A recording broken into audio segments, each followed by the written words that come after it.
디도에게 이제 사도 바울이 목회함에 있어서 목회 지침에 해당되는 그런 말씀을 한 내용입니다. 그러니까 목회자로서는 교회 안에 젊은 사람으로부터 나이 든 연세 든 분까지 다 이게 섞여서 있잖아요. 그런데 디도는 젊은 목회자입니다. 젊은 목회자로서 나이 드신 분들로 목회를 해야 되잖아요. 그러니까 이런 여러 가지 일들을 생각했을 때 젊은 목회자인 디도에게 목회 지침, 목회를 하며 이렇게 해야 한다 하는 것을 가르쳐 주시는 그런 내용입니다. 그런데 앞에 있는 말씀을 먼저 보기보다 저는 먼저 뒤에 있는 말씀을 먼저 보려고 합니다. 11절 이하의 말씀을 보면은 11절에 이렇게 말씀하고 있어요. 모든 사람에게 구원을 주시는 하나님의 은혜가 나타나. 우리에게 하나님의 은혜가 이미 나타나 임하여 있어요. 그런데 이 모든 사람에게 구원을 주시는 하나님의 은혜, 이렇게 말씀을 했어요. 그러니까 모든 사람, 이미 이제 앞에서 나이 든 분과 젊은 사람을 다 언급했잖아요. 그런데 그 누구든지 모든 사람에게 대해서 구원을 주시는 하나님의 은혜가 이미 나타나 있다는 거죠. 연세 드신 분들도 하나님의 은혜를 받은 분들이고 젊은 사람도 하나님의 은혜를 받은 사람이에요. 연세 드신 분들은 어쩌면 더 젊은 날에 예수님을 알게 돼서 영접해서 구원받은 그러한 은혜 가운데 사는 분이고 젊은 사람은 이제 예수님을 영접한 사람이 있을 수도 있어요. 그러니까 젊은 사람이든 연세를 드신 분들이든 간에 하나님 앞에서 보면 다 하나님 은혜 받은 사람인 거예요. 모두가 다 하나님 은혜를 받은 사람인 거죠. 은혜를 받아서 구원받은 하나님 백성이 된 겁니다. 그 하나님의 백성이 된 사람들에게 하나님의 은혜를 받아서 구원받은 그들에게 이제 무엇을 가르쳐야 되느냐 하는 것에 대한 말씀인 거죠.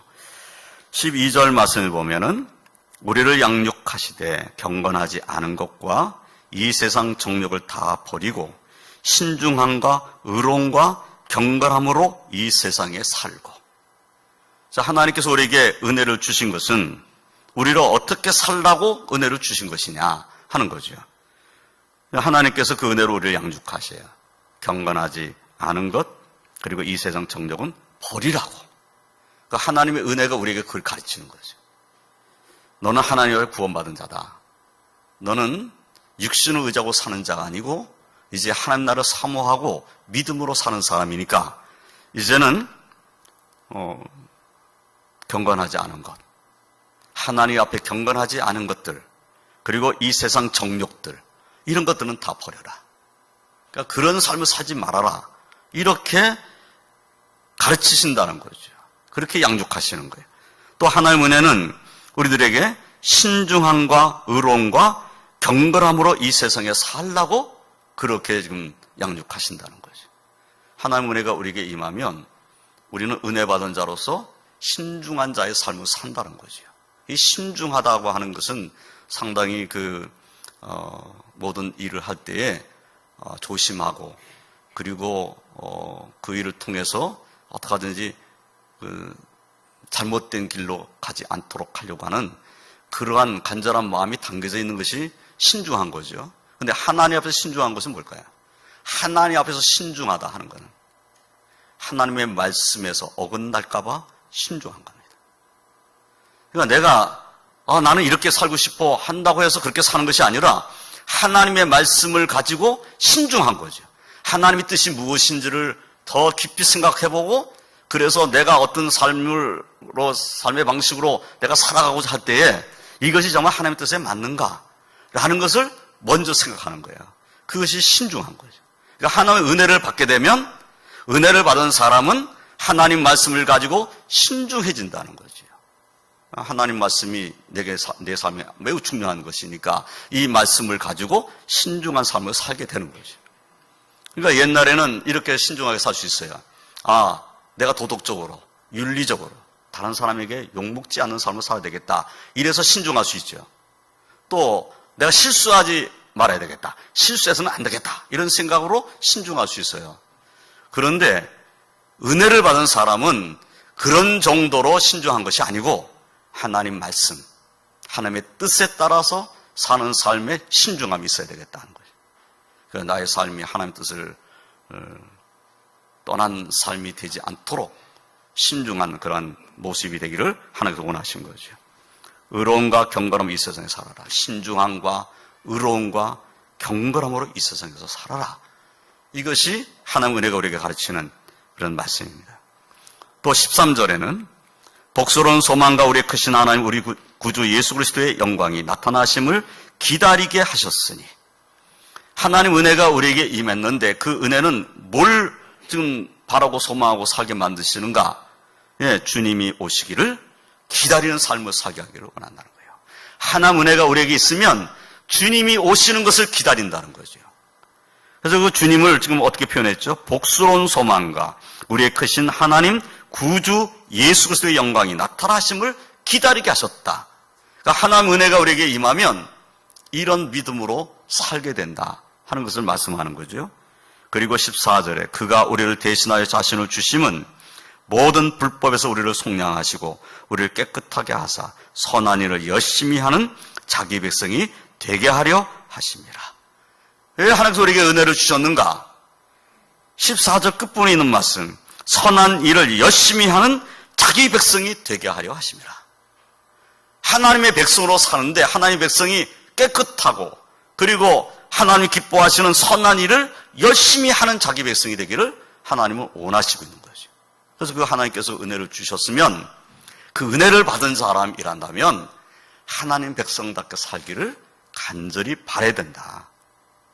자, 그러면 지금 11절부터 14절까지의 이 말씀에서 우리가 무엇을 깨닫게 되죠?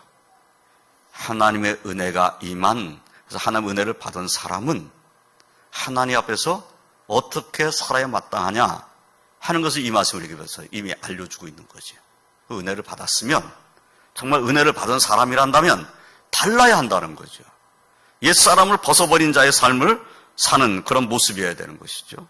그래서 정말 은혜를 받은 사람인가? 정말 은혜를 받았다 스스로 고백하고 또 우리가 스스로 그렇게 말하고 있단다면 나의 삶은 경건하고 그리고 정력을 따라 살지 아니하고 신중하고 의롭고 경건하고 그리고 주님이 오시기를 기다리고 그 영광을 바라고 그리고 하나님이 기뻐하신 뜻 따라서 내 삶이 깨끗하고 그리고 나를 통해서 하나님의 영광이 드러나도록 선한 일에 열심을 내는 하나님 백성으로 살아야 된다. 이것을 지금 11절부터 14절까지 말씀한 거예요. 자, 그러면 은혜를 받은 자는 이런 삶을 살아야 된다라고 하는 중요한 기준이 되어 있어요. 그러면 교육은 이것을 가지고 시키는 거죠. 이 기준을 가지고 교육을 시키는 거예요. 그게 목회 지침인 거죠. 그래서 다시 1절로 와보면 오직 너는 바른 교훈에 합당한 것을 말하여. 자, 바른 교훈에 합당한 것을 말하라. 바른 교훈은 복음의 진리를 말하는 거죠. 건전한 교훈, 바른 교훈, 진리의 말씀, 복음 진리의 말씀에 근거한 그런 합당한 것을 말하라.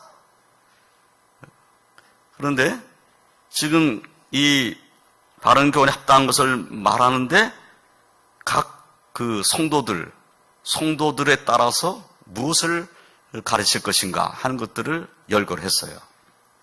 제일 먼저 언급한 것은 늙은 남자입니다. 연세 드신 남자 성도들에 대해서 무엇을 가르쳐야 되는가 하는 거예요.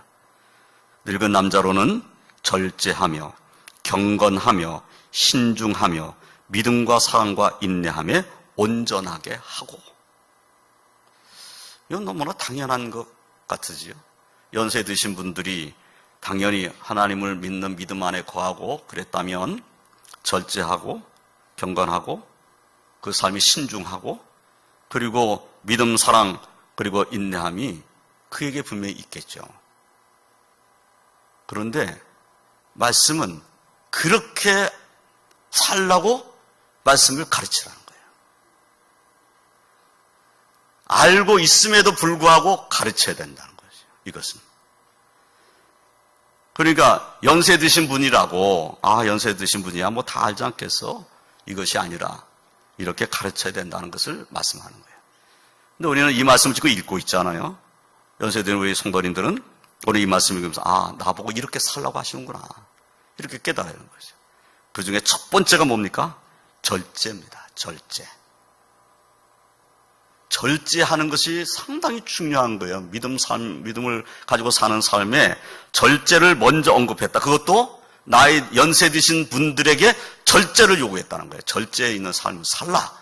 이렇게 말씀을 하고 있는 거예요. 절제가 뭡니까? 내가 할 수 있음에도 불구하고 그것을 조심스럽게 하는 겁니다. 그것이 절제입니다. 그러니까 연세 드신 분들이 절제하는 것이 상당히 필요해요. 이것을 우리는 잊지 말아야 합니다. 그렇죠. 이제 어른들이 하는 말이 있어요. 사실 어른들이 걱정하는 말도 많이 하고 젊은 사람들을 대해놓고 너희들 내가 젊었을 때는 너희들처럼 그렇게 하지 않았어. 이런 말 잘 하잖아요. 저도 그런 사람 중에 한 사람일 수도 있어요. 나는 젊었을 때 너처럼 그렇게 하지는 않았어. 내가 젊었을 때 내가 참 예수님 영접했을 때 난 너처럼 신앙생활하지 않았어. 이렇게 말하고 싶은 마음이 우리에게 많이 있는 거죠. 너 그렇게 신앙생활해서 되겠어? 너 그렇게 기도생활해서 되겠어? 이런 말을 하고 싶은 거죠. 그런데 그것을 말함으로써 이루어지는 교훈이 아니라는 거예요. 이것이. 그러면 어떻게 해야 되죠? 절제하는 것을 통해서 나의 절제하는 삶을 통해서 젊은이들에게 교훈을 해야 된다는 겁니다. 젊은이들은 연세 드신 분들이 말하는 걸 들으면 들으면서 뭐라고 할 수는 없잖아요. 그 앞에서 그만하세요 이렇게 말하기는 힘들잖아요. 부모님이 뭐라고 그러면은 부모님한테는 젊은 사람들이 이렇게 말할 거야. 아니 아버지 어머니 이제 그만하셔도 되잖아요. 아니 귀에 목시 박히도록 그렇게 꼭 말을 해야 돼요. 부모한테는 그렇게 말할 수 있어요. 그런데 교회 어른들에게 그런 말 할 수 있나요? 못 하잖아요. 그런데 어른들은 젊은 사람 붙잡아 놓고 그 얘기하고 싶은 거야. 부모의 말도 잘 안 듣는데 연세 드신 분들의 말에 귀를 기울이고 내가 지금 신앙생활 잘못하고 있구나 이렇게 생각할까요? 그렇지가 않다는 것을 우리가 깨달아야 된다는 거죠. 그래서 정말 나이 드신 분들에게 필요한 것이 뭐냐? 절제라는 겁니다. 절제. 내가 하고 싶은 말도 좀 참아주는 거예요. 절제하는 겁니다. 그리고 내가 하나님의 그 말씀을 의지하는 믿음의 삶을 살아가는 거예요. 나는 지금까지 신앙생활을 몇십 년 해왔는데 내 신앙생활에 대해서 누가 한번 나한테 말하겠어? 이게 아니고 그럼에도 불구하고 주님이 나를 부르신 날까지 나는 경건한 삶을 끝까지 유지할 것이다. 이것이 우리의 삶에는 매우 중요한 일이다 하는 거죠. 그래서 절제하며 그 다음에 경건하며 신중하며 믿음과 사랑과 인내하며 온전하게 하고 이 삶이 연세 드신 분들에게 필요하다는 거예요. 그런데 남자에게만 이렇게 말씀하신 것이 아니에요. 3절에 늙은 여자로는 이게 늙은 여자라고 말을 하면서 이와 같이 행실이 거룩하며 이와 같이라고 되어 있어요. 그러니까 연세 드신 남자 성도들과 같이 늙은 여자 성도들도 그래야 된다. 그리고 거기다가 플러스 더 말씀을 하신 거다. 이렇게 우리가 이 말씀을 봐야 돼요. 그러면 나이 드신 여성도들에게 무엇을 말합니까? 이와 같이 행실이 거룩하며 그 다음 말에 모함하지 말며. 아니 남자 성도에게는 이 말씀 안 했잖아요. 모함하지 말며. 그런데 나이 든 여성도에게 모함하지 말며라는 말씀을 했어요. 우리 연세된 여성분들은 아니 내가 모함하나? 이런 말을 왜 성경에다 기록했어? 이럴 수 있어요. 그런데 이것이 정말 중요한 교훈이라는 거예요. 또 많은 술의 종이 되지 아니하며. 아니 나이 들은 여성도가 무슨 술을 그렇게 많이 먹을까? 많은 술의 종이 되지 아니하며.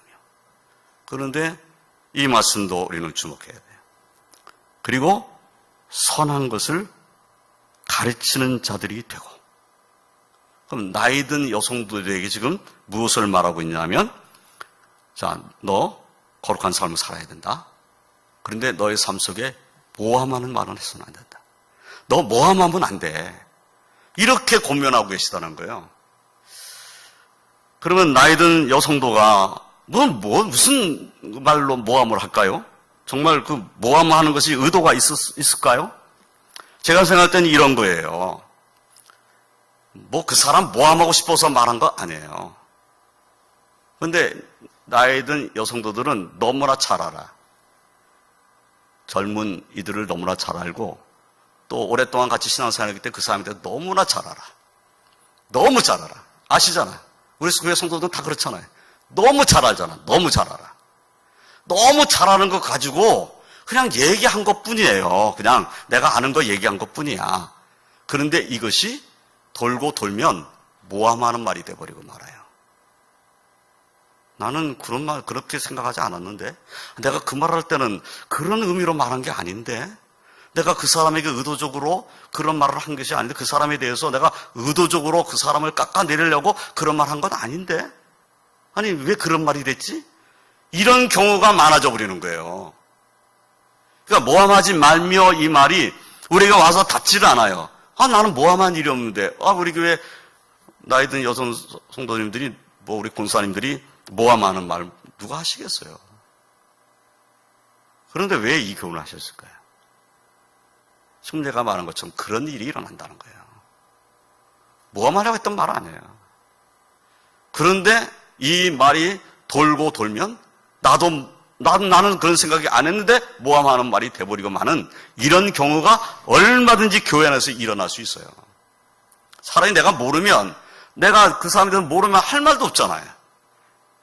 그런데 연세 드신 어른들은 너무나 잘 알아. 다 알아. 그 집안에 일어나는 일까지 다 알아. 어떻게 이렇게 잘 아는 거예요? 다 알잖아요. 우리가 다 알잖아. 그런데 그 잘 아는 것이 나의 기도 제목이 되고 또 그를 생각하고 내가 그에게 권면할 말이 있으면 내가 불러가지고 조용히 얘기를 해야겠다. 이렇게 되면 아름다운 것인데 그것이 아니고 말이 돌아버리면 생각지도 않은 모함하는 사람이 되어버리고 마는 이런 경우가 생기는 거죠. 그래서 그렇게 되지 않도록 조심해야 된다. 많은 술에 종이 되지 아니하며 이것은 그레데 사람들의 그 삶의 모습을 가지고 지금 고민하신 거예요. 그래서 사람들은 게으르고 그리고 배만 위하는 게으름쟁이다. 이렇게까지 지금 앞에서 표현을 했잖아요. 이미 사도 바울께서. 그러니까 그 사람들은 그냥 시간만 있으면 그냥 게으름 피고 이러는 사람들이에요. 그런데 여자들의 모습을 보니까 나이 든 여자들이 뭘 잘하냐면 술 먹고 취해 있는 모습을 많이 본 거예요. 그러니까 그것을 하지 말라고 하는 거죠. 우리나라도 역시 마찬가지예요. 남자들이 술을 더 많이 먹을까요? 여자들이 더 술을 잘 먹을까요? 여러분은 어떻게 생각하세요? 누가 술을 더 많이 먹을 것 같습니까? 남자들은 여자보다 더 많이 먹는다. 한번 손 들어보세요. 남자들이 더 많이 먹는다. 여자들이 다 손 드네. 남자들보다 여자들이 더 많이 먹는다. 그렇게 생각하는 분은 또 없네. 나이 들면 믿지 아니하는 나이 든 여인들이 술을 많이 먹는다는 겁니다. 생각지도 않게. 이상하죠? 그럴 리가 있나? 세상 사람은 그래요. 술을 많이 먹어요. 젊은 여자들도 술을 너무 많이 먹어요. 제가 전도사 시절에 저기 전라도의 흑산도에서도 배를 타고 한 시간, 통통통통 하는 배를 타고 1시간 들어가면 장도라고 하는 섬이 있어요. 그 장도라는 섬을 이름도 모르던 섬인데 거기 여름 생활교를 갔어요. 근데 그 섬 사람들 많지 않았어요. 거기 조그만 교회가 하나 있었고, 그리고 교회에 가서 여름 성경을 하는데 섬에 있는 모든 아이들이 이제 교회로 다 모여오는 거죠. 그런데 제가 깜짝 놀란 것이 그 섬에서 배 하나에 소주병이요, 배 하나에 산더미 같이 쌓여서 가는 거예요. 내가 하는 거야, 내가 빈병. 소주병 빈병이 나가는 거예요. 이야, 아니, 이 많은 소주를 누가 먹었어요? 그랬더니, 이 섬에 사는 사람들이 할 일이 없다는 거예요. 여자고 남자가 간에 할 일이 없대. 특히 태풍 불어오는 이때면 할 일이 없으니까 다 집안에 앉아가지고 술 마시고 핫도 치고 맨날 그거밖에 없다는 거예요. 그래서 이 소주병, 이렇게 많은 소주병이 내가 생각할 때는 한 1년이나 2년 먹은 것 같아요. 그 소주병이 얼마나 많은지. 그런데 이게 얼마나, 이 섬에서 얼마나 먹은 거예요? 며칠이나 먹은 거예요? 한 1년 이렇게 이상 먹은 거겠죠? 그랬더니 거기 있는 섬에 있는 분이 이렇게 말해요. 에이, 무슨, 이거 한 달 정도 먹었을걸요? 이야, 섬 사람들이 한 달 먹은 것이 이 작은 배 아니에요. 큰 배예요. 큰 배에 가득 차서 가는 거예요. 이야, 그만큼 술을 많이 먹어요. 그래 내가 섬이잖아요, 섬. 그래서 내가 이 말씀 읽으면서 그래, 섬이다, 섬. 섬은 섬에 있는 사람들이 할 일이 없을 때는 이거예요. 오락하고 술 마시고 춤추고 놀고 이거예요. 그런데 오늘 말씀을 보니까 나이 든 여인들이 술을 많이 먹는 거예요. 그래서 많은 술의 종이 되지 아니하며 이렇게까지 교훈을 한 거지. 그러니까 예수를 믿는다고 하면서 술의 종 돼서는 안 된다. 나이 들었다고 나는 괜찮아. 그러고서 술 먹는 이런 삶의 모습이 돼서는 안 된다라는 교훈을 한 거죠. 그리고 늙은 여성도들에게는 젊은 사람을 가르치라는 거예요. 선한 것을 가르치는 사람이 돼야 된다. 그래서 4절에 그들로 젊은 여자들을 교훈하되 그 남편과 자녀를 사랑하며 젊은 여자에게 교훈을 하라는 거예요. 그러니까 믿음을 가진 나이든 연세든 성도들이 젊은 성도들을 데려다 놓고 교훈을 하라는 거죠. 남편과 자녀를 사랑하라고 가르치고 신중하라고 가르치는 거예요. 이 신중하라는 단어가 이 디도서 2장에 계속 나와요. 신중하라. 신중하며 순전하며 집안일을 하며 선하며 자기 남편에게 복종하게 하라. 그러니까 주님의 뜻을 따라서 살도록 교훈을 해라. 그러면 이 교훈을 하려면 늙은 여성도들도 자기 남편에게 그렇게 해야 되는 거죠. 그래야 젊은 여성도들에게 너 나처럼 해야 돼. 이렇게 교훈하지 않겠어요? 자기는 술에 취하고 자기는 선한 거 하지 아니하고 자기는 주의 몸된 교회에서 섬기지 않으면서 젊은 사람 보고 너 해. 이러면 누가 하겠어요? 그러니까 이 교훈은 나이든 여성도들에게 젊은 여성들을 교훈함이 있어서 자신의 삶이 바라야 된다. 그래야 젊은 여성들을 가르칠 수 있다. 이런 말씀을 지금 하고 있는 거죠. 6절에 너는 이와 같이 젊은 남자들 신중하도록 권면하되, 역시 젊은 남자들에게도 신중하라고 권면하라고 말씀하고 있어요. 자, 젊은 남자들은 무슨 교훈합니까? 7절 말씀에 보면 범사에 내 자신이 선한 일에 본을 보이며, 디도가 젊은 사람이잖아요. 젊은 남자잖아요. 젊은 남자인 네가 젊은 남자들에게 본이 되어라. 이 말씀을 하는 거죠. 그러니까 말씀만 가르치는 종이 아니라 네가 그런 삶을 살면서 젊은 남자들을 가르치라. 이런 말씀이에요. 그래서 교훈에 부패하지 아니함과 단정함과 책망할 것이 없는 바른 말을 하게 하라. 바른 말을 하게 하라. 책망할 것이 없는 바른 말을 하게 하라. 그러니까 이 젊은 남자들에게 대한 교훈은 디도에게 네가 그런 삶을 살아라. 네가 삶의 본을 보여서 젊은 남자들이 너의 모습을 본받도록 해라. 이런 교훈을 하고 있는 거죠. 그래서 이런 교훈들을 다시 정리해보면 이런 거예요. 나이든 여성도들이나 남자 성도들이나 믿음 안에 서 있으면서 그 연세 드셔가지고 지금까지 신앙생활을 한 그 연륜을 가지고 젊은 사람들에게 삶으로 교훈해 줘야 한다. 그것이 교회의 모습이어야 한다 하는 것을 우리에게 알려주시는 거죠. 특히 젊은 목회자인 디도에게는 네가 삶으로 젊은 사람들에게 보여줘라. 역시 삶으로 교훈할 것을 말씀하고 있어요. 그러니까 교훈이라는 것은 말로만 하는 것으로는 안 된다는 거예요. 삶으로, 우리의 삶으로 교훈을 해야 된다는 거죠. 그래서 말씀을 전하는 저나 또 말씀을 듣는 우리 장로님들, 권사님들, 집사님들, 우리 모두가 다 하나님 앞에 내가 신중하고 경건한 삶을 살면서 또 그 삶으로서 우리의 믿음의 후배들에게 교훈하는 그런 삶을 우리는 살아야 할 것입니다. 이렇게 함으로써 우리는 어떻게 되는 것인가? 이런 삶을 삶으로써 우리의 삶이 하나님께 어떻게 영광이 되겠는가 하는 것을 오늘 말씀에서 세 가지를 말씀했어요. 먼저 5절 말씀을 보면 5절을 보세요. 5절 끝부분. 이는 하나님의 말씀이 비방을 받지 않게 하려 함이라. 예, 우리가 하나님의 말씀을 따라서 순종하고 살면 하나님의 말씀이 비방을 받지 않을 것이라는 거예요.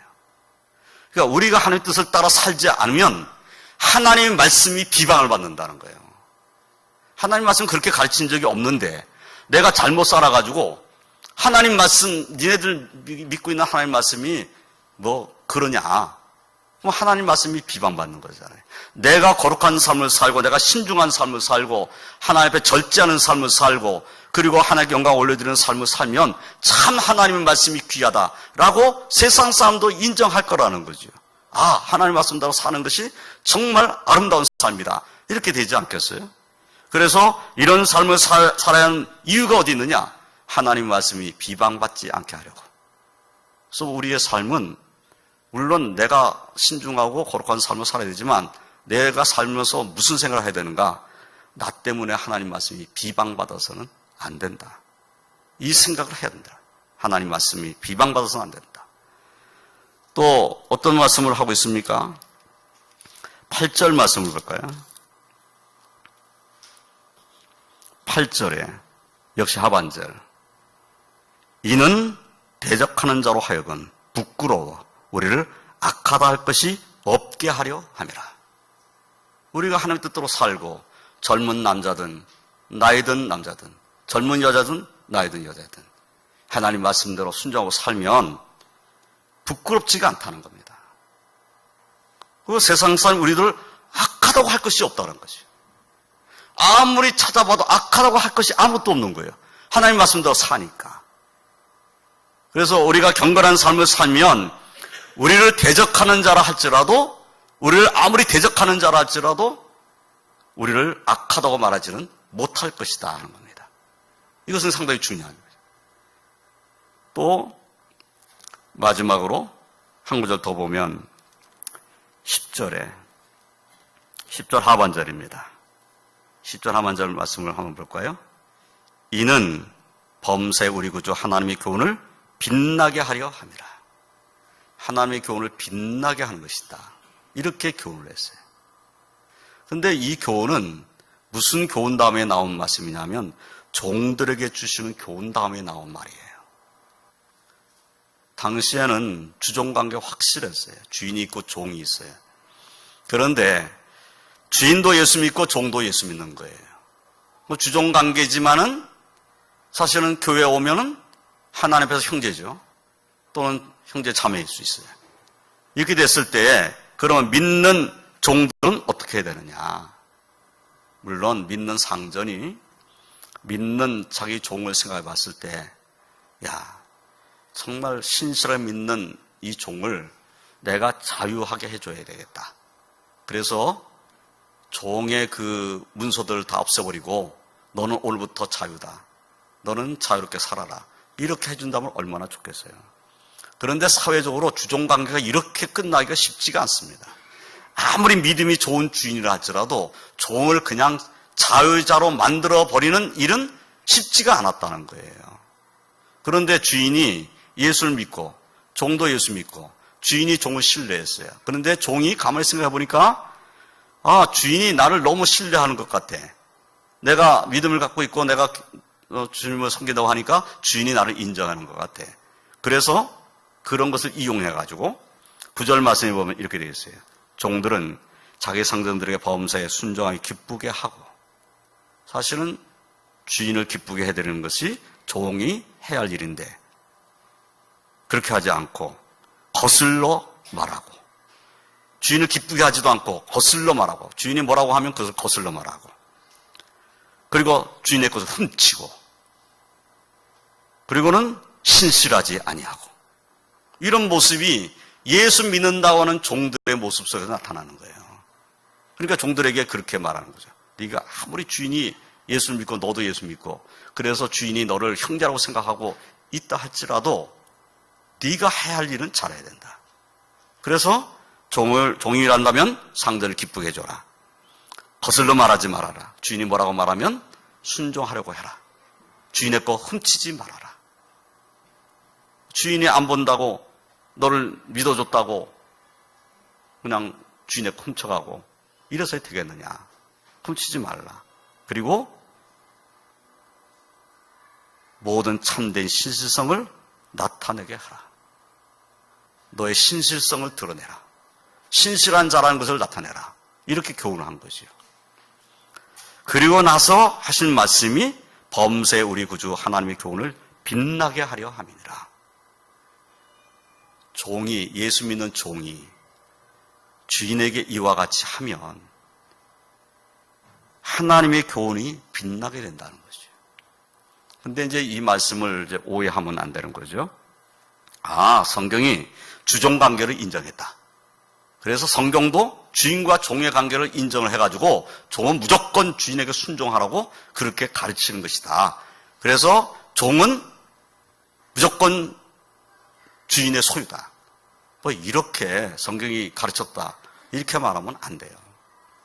당시의 사회적인 환경이 주종 관계가 있었기 때문에 그 주종 관계에서 종의 위치에 있는 사람이 어떻게 하면 하나님의 영광을 드러낼 수 있겠느냐, 종의 위치에 있는 사람이 어떻게 하면 하나님의 영광을 드러낼 수 있겠느냐라는 것에 대한 고민에서 나온 교훈인 거죠. 종이 주인을 위해서 정말 헌신하고 주인이 보든지 안 보든지 신실하고 주인이 말한 것보다 더 잘하려고 노력을 하고 그래서 주인에게 이익이 되고 그리고 주인이 인정하고, 그런데 그 종이 알고 보니까 예수 믿는 종이에요. 그럼 예수 믿는 종이 하나님의 영광을 드러내는 자의 모습이 되는 거죠. 오늘날은 우리가 주종관계라는 것은 참 이 사회에서는 찾아보기 힘든 것이지만은, 그러나 주종관계가 아니더라도 세상은 직장생활하면 이런 상하관계가 존재할 수밖에 없어요.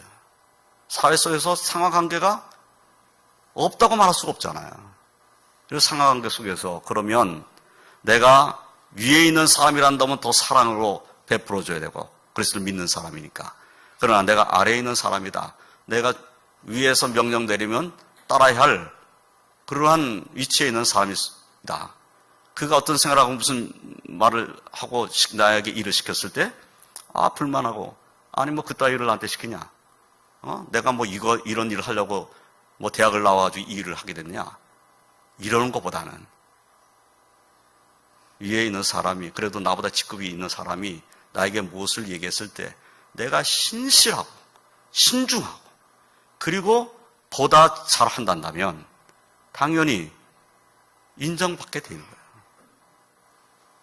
그것은 부인할 수 없다는 겁니다. 물론 위에 있는 사람이 인격적으로 모독하고 하는 일들이 있다면 그건 우리가 그것까지 참을 수는 없는 것이죠. 그것에 대해서는 할 말을 할 수 있어야 되겠죠. 그러나 그것이 아니고 이 일을 하는 데 있어서 내가 할 일이 정말 내게 주어졌다면 그 일은 최선을 다하는 것. 그러면 그것을 통해서 하나님의 영광을 드러낼 수 있다는 겁니다. 이것을 교훈하신 거죠. 말씀을 정리해 보겠습니다. 하나님께서 우리에게 주시는 말씀의 의미는 무엇입니까? 하나님의 은혜가 우리에게 임하여 있다는 겁니다. 하나님의 은혜가 우리에게 임하여 있으면 은혜를 받은 자의 삶을 살아야 한다고 명령을 하고 계신 거예요. 그러면 은혜 받은 자가 어떻게 살아야 되냐? 오늘 말씀이 우리에게 이렇게 가르치신 겁니다. 그래서 은혜 받은 자로서 우리는 하나님 말씀이 비방받지 않도록 하는 삶을 내가 살아야 한다. 또 나를 통해서 대적하는 자들이 예수 믿는 자가 악하다고 말하지 못하게 만들어야 한다. 그리고 우리 주님의 교훈, 하나님의 교훈이 빛나게 해야 한다. 이 사명을 가지고 은혜 받은 자로 우리 한 주간 또 믿음으로 승리하시기를 주님의 이름으로 축원드립니다. 기도하겠습니다. 하나님.